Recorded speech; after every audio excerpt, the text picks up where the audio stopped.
ඉතින් කොහොමද ආයෝජකෙක් විදියට ඔයා කොටස් වෙනද පොලේ ආයෝජනය කරන්නේ මොනවලද? ඔයා ආයෝජනය කරන්නේ ව්‍යාපාරවල.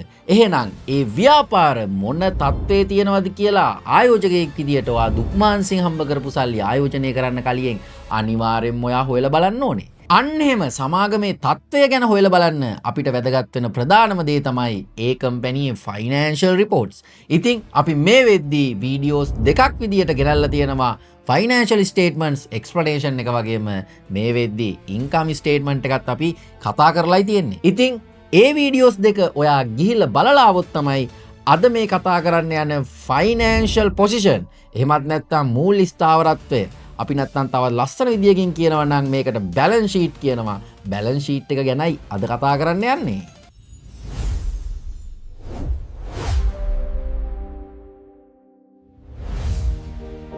අපි සමාගමක ආයෝජනය කරද්දී ඒ සමාගමේ මොන විදියටද මේ එන්ජින් එක වර්තමානයේ තියෙන්නේ? මේ කම්පැනියට තව කොච්චර දුරක් යන්න පුළුවන්ද? මේ කම්පැනිය මූල්‍ය අතින් කොච්චර ශක්තිමත්ද? අන්නේ තත්ත්ව සහතිකය අපිට ගන්න පුළුවන් වෙන්නේ මේ කම්පැනියේ තියෙන ෆයිනෑන්ෂල් පොසිෂන් කියන ස්ටේට්මන්ට් එකෙන් තමයි. අපි එහෙනම් බලමු ෆයිනෑන්ෂල් පොසිෂන්. එහෙමත් නැත්නම් බැලන්ස් ෂීට් එකක් කොහොමද හැදිලා තියෙන්නේ? ආයෝජකයෙක් විදියට ෆයිනෑන්ෂල් පොසිෂන් එකෙන් කොහොමද අපි කම්පැනියේ තත්ත්වය හොයලා බලන්නේ කියලා. අපි එහෙනම් යමු CAC.lk වෙබ්සයිට් එකට. අපි එහෙනම් කම්පැනියක් ගමු. අපි හැමෝම දන්න විදියට ලංකාවේ දැවැන්තම සමාගම ගමු. JKH John Keells Holdings. මේ තියෙන්නේ මේ වෙද්දී John Keells Holdings කම්පැනි එකේ ෂෙයා එකක් රුපියල් 22.10ට තමයි ගනුදෙනු වෙන්නේ. මේ කම්පැනි එතකොට මෙන්න බිස්නස් සමරි එක තියෙනවා. මෙයාලගේ වැදගත්ම දේ තමයි ෆයිනෑන්ෂල් ඉයර් එන්ඩ් එක. ඒතකොට මාර්තු 30 එක තමයි මෙයාලගේ ෆයිනෑන්ෂල් ඉයර් එන්ඩ් වෙන්නේ. අපි කම්පැනි එකක ෆයිනෑන්ෂල් පොසිෂන් එහෙම නැත්නම් බැලන්ස් ෂීට් එක බලන්න යනවා නම් අපි කම්පැනියේ ෆයිනෑන්ෂල්ස් කියන පැත්තට ගිහිල්ලා මේකේ ක්වාඩ් රිපෝට් එකට ගිහිල්ලා ලේටස් ක්වාඩ් රිපෝට් එක ලේටස් අලුතෙන්ම ඇවිල්ලා තියෙන ක්වාඩ් රිපෝට් එක තමයි අපි ගන්න. එතකොට ඕකේ තමයි කම්පැනි වර්තමාන තත්ත්වය අපිට බලා ගන්න පුළුවන් වෙන්නේ බැලන්ස් ෂීට් එකේ. අපි යම් පල්ලෙහාට මොනවද අපිට JKH එකේ ෆයිනෑන්ෂල් පොසිෂන් එකෙන් බලා ගන්න පුළුවන් කියලා. එතකොට කම්පැනි එකේ ඉන්ට්‍රෝ එකක් තියෙනවා. අපි පල්ලෙහාට යන්න. අපිට ඔන්න බලා ගන්න පුළුවන් කම්පැනි එකේ ඉන්කම් ස්ටේට්මන්ට් එක. අපි ඉන්කම් ස්ටේට්මන්ට් එක ගැන කලින් වීඩියෝ එකකින් කතා කරා. එතකොට මේ වීඩියෝ එකත් ඔයා බලලා આવොත් ඔයාට ඉන්කම් ස්ටේට්මන්ට් එක ගැන තියෙන සියලුම ප්‍රශ්න කම්පැනියේ ආදායම කොච්චරද? කම්පැනියේ වියදම කොච්චරද? කම්පැනියේ ලාභය කොච්චරද කියන එක තමයි මේකෙන් තියෙන්නේ. එතකොට මේ ස්ටේට්මන්ට් එකේ මෙතන ගත්තොත් එහෙම තියෙන්නේ මාස 6ක ඩේටා. එතකොට අපි කම්පැනි එක ආයෝජනය කරද්දී අපි මාස 12ක ඩේටා බලන්න ඕනේ. කම්පැනිය මාස 12කට කොච්චර ආදායමක් උපයනවද කොච්චර ලාභයක් හම්බ කරනවද කියලා. හැබැයි අපි ෆයිනෑන්ෂල් පොසිෂන් එක ගද්දී හරිද අපි යටට යන්. එතකොට මේ තියෙන ඉන්කම් ස්ටේට්මන්ට් එකම තමයි කම්ප්‍රිහෙන්සිව් ඉන්කම් ස්ටේට්මන්ට් එක. ඔන්න යටට යද්දී තියෙනවා අපිට ෆයිනෑන්ෂල් පොසිෂන්. එතකොට මේ ලේටස්ට් ෆිගර් එක. එතකොට අපිට මේකේ මාස කීයක්ද මේ කම්පැනියේ ක්වාටර්ස් ඇවිල්ලා තියෙන්නේ. ඒ දේවල් අපිට අදාළ නැහැ. අපිට ලේටස්ට් මේක අලුතෙන්ම ඇවිල්ලා තියෙන ක්වාටර් රිපෝට් එක තමයි අපි ගත්තේ. ඔන්න ඒකේ තියෙනවා කම්පැනියේ consolidated statement of financial position. එතකොට මේකට තමයි balance sheet කියලා කියන්නේ. එතකොට මේ balance sheet එකක් හැදෙන්නේ. මේ balance sheet එකක් හැදෙන්නේ සරලවම දේවල් තුනකින්. ඒ දේවල් තුන තමයි කම්පැනි එකේ වත්කම් කොච්චරක් තියෙනවද? කම්පැනි එකේ වගකීම් කොච්චරක් තියෙනවද? කම්පැනි එකේ අයිතිකාරයෝන්ගේ සල්ලි කොච්චරක් තියෙනවද? ඕක ලස්සනට කියනවා නම් තවත් කම්පැනි එකේ assets කොච්චරද? කම්පැනි liabilities කොච්චරද? කම්පැනි equity කොච්චරද? අපි බලමු ජෝන් කීල්ස් ලගේ මොන විදිහටද balance sheet එක හැදිලා තියෙන්නේ කියලා. assets ප්‍රධාන කොටස් දෙකකට කැඩෙනවා. non current assets. non current assets කියලා කියන්නේ අවුරුද්දකට වඩා වැඩි කාලයක් පවතින වත්කම් වලට.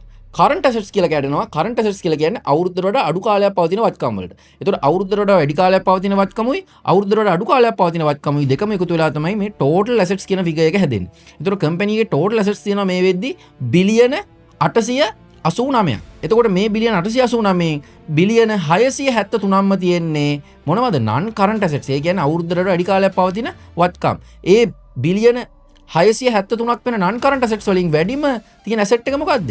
property plant and equipment විදියට තියෙනවා. දේපල පිරියද උපකරණ විදියට තියෙනවා බිලියන 398ක්. එතන මේක තමයි මෙයාලගේ ලොකුම non current asset එක විදියට තියෙන්නේ. ඊට පස්සේ current assets විදියට ගත්තොත් current assets තියෙනවා බිලියන 215ක්. මේ බිලියන 215න් වැඩිපුරම මෙයාලගේ තියෙන current assets එක. ඒ කියන්නේ අවුරුද්දකට අඩු කාලයක් පවතින වැඩිම වත්කම තමයි බිලියන 90ක් තියෙනවා. මොනවද බිලියන 90ක් තියෙන්නේ? මෙයාලගේ short term investment. ඒ කියන්නේ කෙටි කාලින ආයෝජන විදියට තමයි බිලියන 90ක් වැඩිපුරම තියෙන්නේ. ආයි ඉන්වෙන්ටරි විදියට තියෙනවා බිලියන 50ක්. ඉන්වෙන්ටරි කියන්නේ තොගය. මෙයාලගේ බඩු තොගය.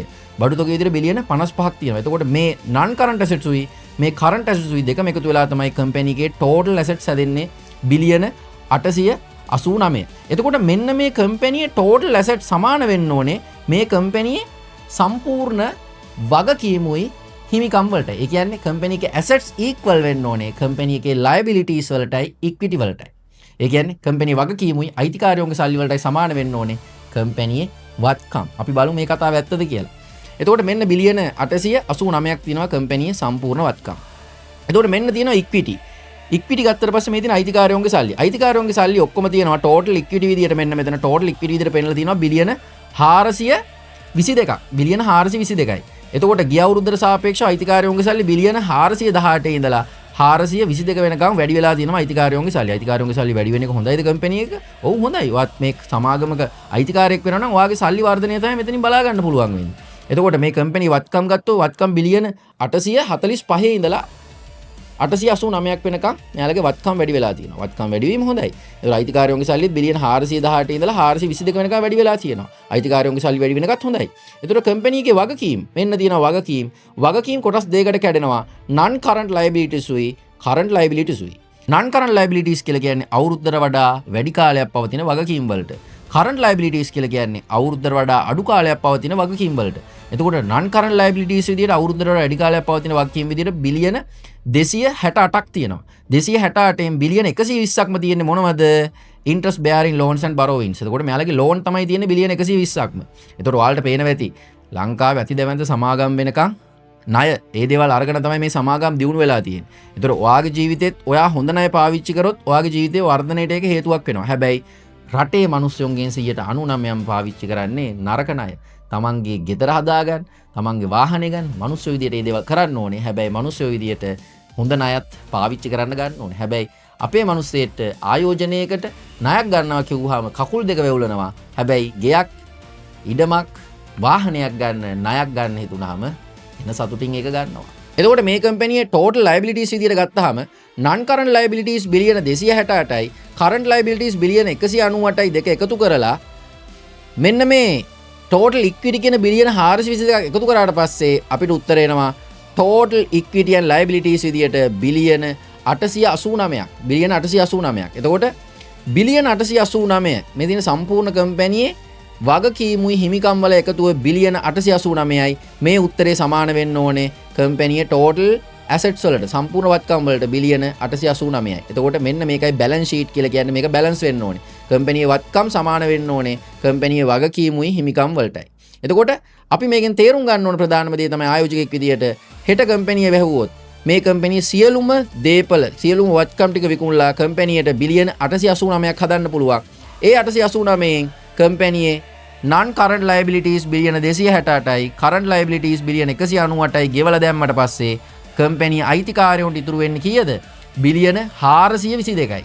බිලියන 422යි. එතකොට මේ බිලියන 422 කම්පැනියේ තියෙන සමස්ත කොටස් ප්‍රමාණයෙන් බෙදලා ගත්තට පස්සේ එක කොටසකට අයිතිකාරයට හිමි මුදල් ප්‍රමාණය එනවා. එතකොට එක කොටසකට අයිතිකාරයට හිමි මුදල් ප්‍රමාණය තමයි net asset value per share කියලා මේ රුපියල් 22.67ක් කියලා තියෙන්නේ. එතකොට මේ සමාගම හෙට වහලා දැම්මොත් එක කොටසක් හිමි ආයෝජකයට රුපියල් 22.67ක් හම්බ වෙනවා. එතකොට මේ සමාගමේ කොටසක මිල මේ වෙදි ගණදුණු වෙන්නේ රුපියල් 22.10කට.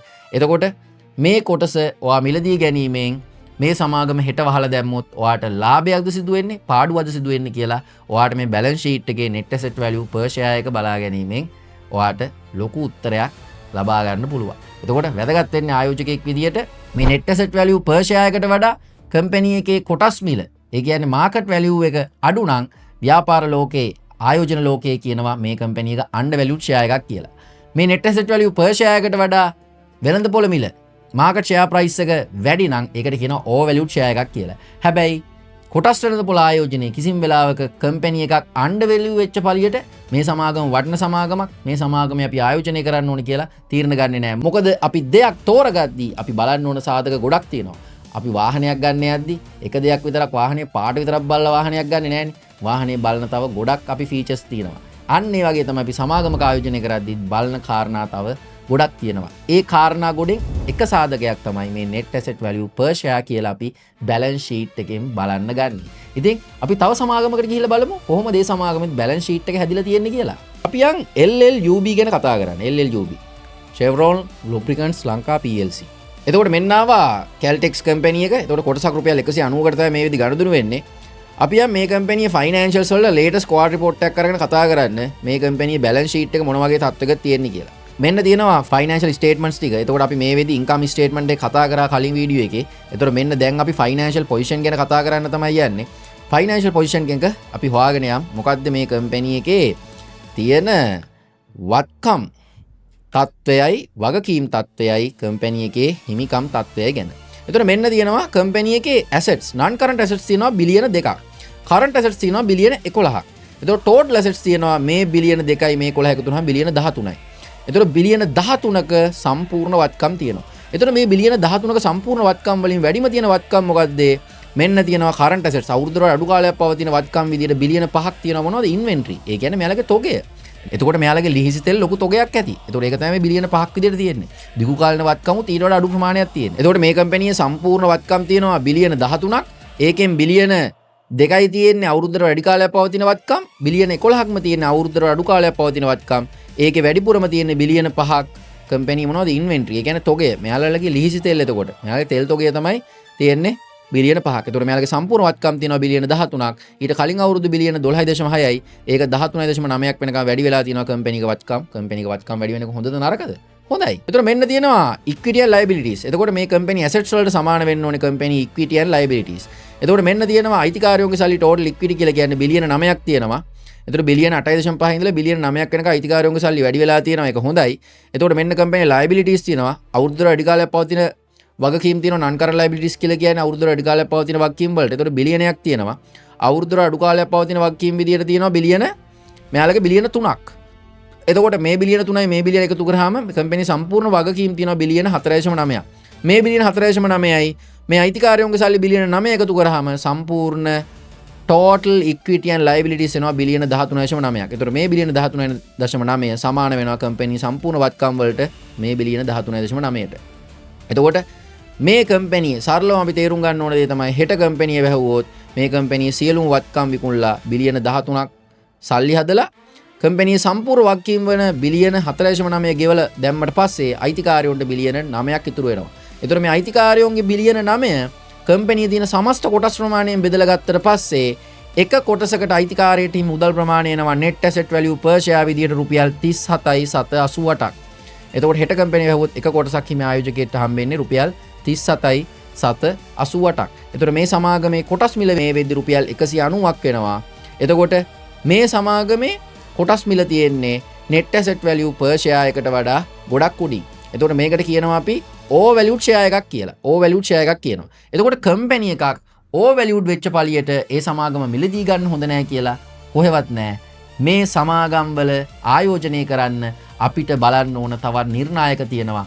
ඒ නිර්ණායක වලට මේ සමාගම ගැලපෙනවා නම් අපිට ආයෝජනය කරන්න පුළුවන් net asset value per share එක ගැලපුන් නැති වුණාට.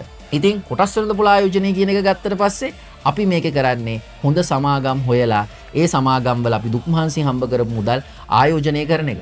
එහෙනම් ඔයත් දුක් මහන්සියෙන් සල්ලි හම්බ කරලා තියෙනවා නම් මහන්සියක් දරලා මේ කම්පැනියක් ඇනලයිස් කරලා කොහොමද අපි ඒ සමාගමේ කොටසක් මිලදී ගන්නෙ, ඒ මිලදී ගත්ත කොටසෙන් කොහොමද අපි උපරිම ප්‍රතිලාභ ලබන්නේ කියන එක ඔයා දැනගෙන ඉගෙනගෙන ඉන්න ඕනේ.